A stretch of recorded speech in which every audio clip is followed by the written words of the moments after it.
Hello and welcome to this TempleUpdate.com exclusive. I'm Hannah McComsey. In just a few short days, we will elect the next President of the United States. It has been an exciting campaign and Pennsylvania has been in the forefront. Philadelphia hosted the Democratic National Convention back in July, and Temple Update brought you live coverage during each night. Now let's take a look at some of the highlights from this historic event.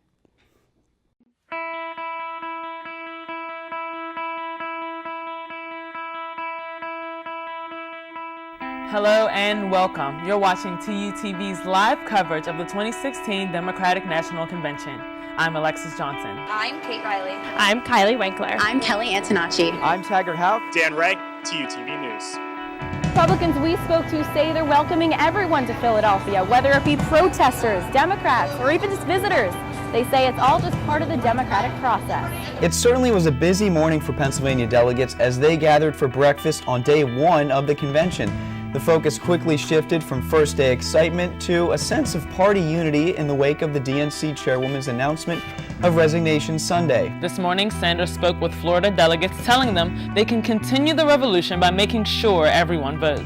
Because she has the experience necessary to understand how things work and what doesn't work. You know, folks here have been buzzing with excitement. They're waiting to hear the leader of the Democratic Party, President Obama, give his speech tonight. All week long, the Democrats are going to be showcasing big names like President Barack Obama and, of course, Secretary of State Hillary Clinton. Tonight is a historic night. For over 200 years, we've had 44 male presidents. Tonight, Hillary Clinton is getting the chance to become the first female president of the United States. That is the story of America, and we begin a new chapter tonight.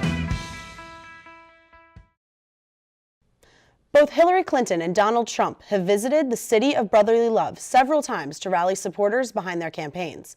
Trump recently stopped in Bucks County to drum up support in the swing state of Pennsylvania. And Update's Alexis Johnson has the story. Republican presidential nominee Donald Trump was greeted by energetic supporters in Newtown, PA. As thousands gathered in the Newtown Athletic Complex, they made it clear who they were voting for on Election Day. Build that wall! Chants such as Build the Wall and USA broke out often, while Trump went through his policies on immigration, tax reform, and his plans to bring more jobs to Pennsylvania. What may have been his most important message, however, was encouraging the crowd to vote, because several polls show his opponent, Secretary Hillary Clinton, leading him in this battleground state. You're going to look back at this election and say this is by far the most important vote you've ever cast for anyone at any time. Trump had no problem blaming the media for some of his campaign mishaps. You don't hear that from these dishonest people back there, meaning the media. Look at them. The most recent being his controversial comments against women that were caught on tape in 2005. Donald Trump rallied thousands of people here today in Newtown, PA, including many women who say his recent controversies and comments about women don't bother them at all. I was debating, does it offend me what he said, or does it more offend me about the fact that Bill Clinton, when he was in office, acted on those things. I think that was 11 years ago, and I think that was a different situation, and he's a different man now. I really believe that again, was man's talk off the record. As the rally came to an end, supporters young and old showed they were proud to be behind Donald Trump. Reporting for Temple Update, I'm Alexis Johnson. Secretary Clinton also made a visit to Temple University this September, rallying votes amongst millennials. Stetson Miller was also there when former Secretary of State stopped by Mitten Hall. I need you as partners, not just for winning this election, but for driving real change over the next 4 years. The fights ahead of us are bigger than one hour.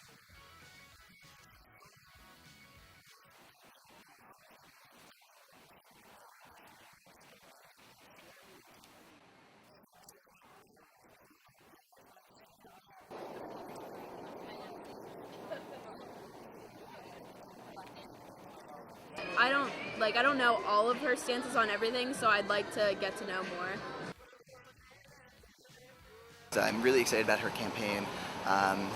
She and the policies that she stands for are really important to me as a student, as just a millennial.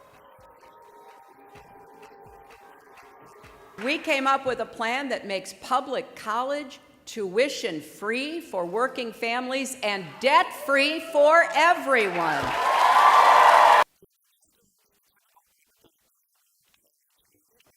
We need everyone off the sidelines. Not voting is not an option.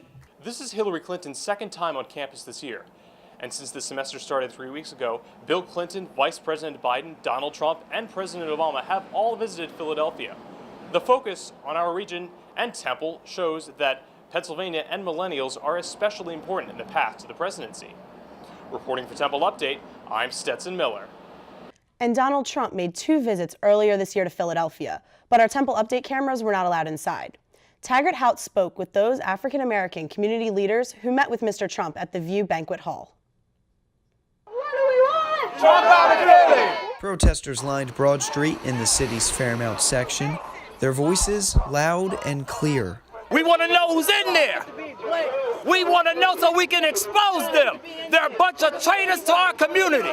Folks gathered at Broad and Brown Streets after hearing Donald Trump met behind closed doors with some officials in the Philadelphia African-American community here at the View Banquet Hall. What he's doing is not outreach to black people. What he's doing is continued outreach to his same small group of core supporters that he used to win the primary. Malcolm Kenyatta, a Clinton delegate at the DNC, is one of the many who felt Trump needed a public meeting with the African-American community. He didn't come do a rally at the Learcore Center or come to one of our other big venues because he knows that it would be shut down and he knows that he will be called out for his rhetoric. What do you say to the folks who did invite you who are meeting with him this afternoon? How much did he pay them? He's using their banquet hall. How much did he pay them?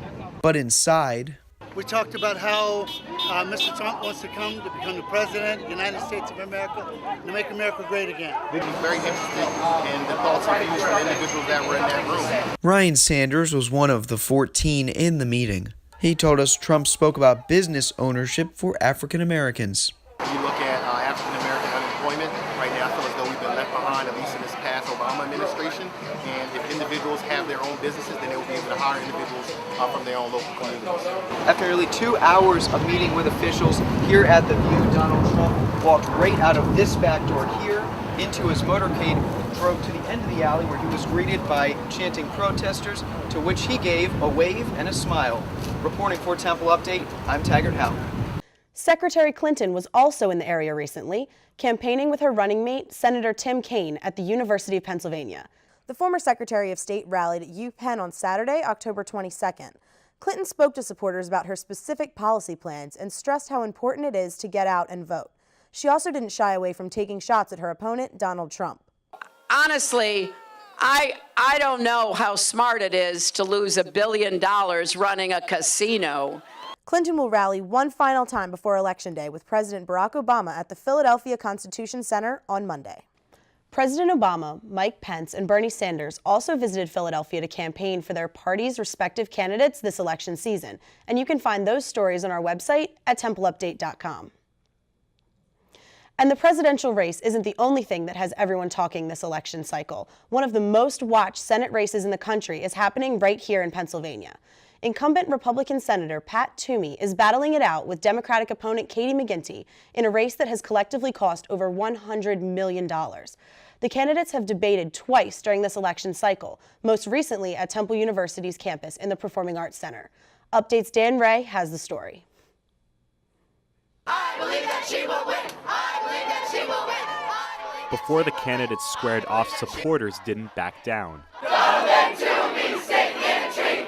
During the debate itself, Toomey and McGinty clashed over a number of issues, including an accusation that as a banker, Toomey engaged in predatory lending. That Senator Toomey's own bank's practices are literally considered illegal and predatory in 30-plus states. While Toomey countered by saying McGinty used the same practices when she worked for the state. She, through the DEP, used the exact same device on their own credit extension. McGinty talked about how she would deal with the controversy over police-involved shootings. Double the community policing program and make sure they have equipment and resources to be active in the community. while Toomey's comments around the Black Lives Matter movement drew a response from the crowd. That phrase itself is meant to impugn the integrity of the police by implying that they don't think that black lives do matter. After the debate, McGuinty remained defensive against accusations of economic wrongdoing. Katie McGuinty has never engaged in predatory behavior against the people of Pennsylvania. While Toomey continued to try and explain his position on Donald Trump. I feel like a lot of Pennsylvanians do. I'm stuck without a good choice. When it was all said and done, both candidates had to field attacks from one another and try to prove to the voters why they're the best choice for Pennsylvania. With less than 2 weeks until Election Day, that campaign trail is far from over. Reporting for Temple Update, I'm Dan Ray. And that's it for this TempleUpdate.com exclusive. Be sure to follow us on Facebook, Twitter, Instagram, and our newly launched Snapchat channel for the exclusive content leading up to our live coverage of Election 2016. For all of us here at Temple Update, I'm Hannah McComsey. Thanks for watching.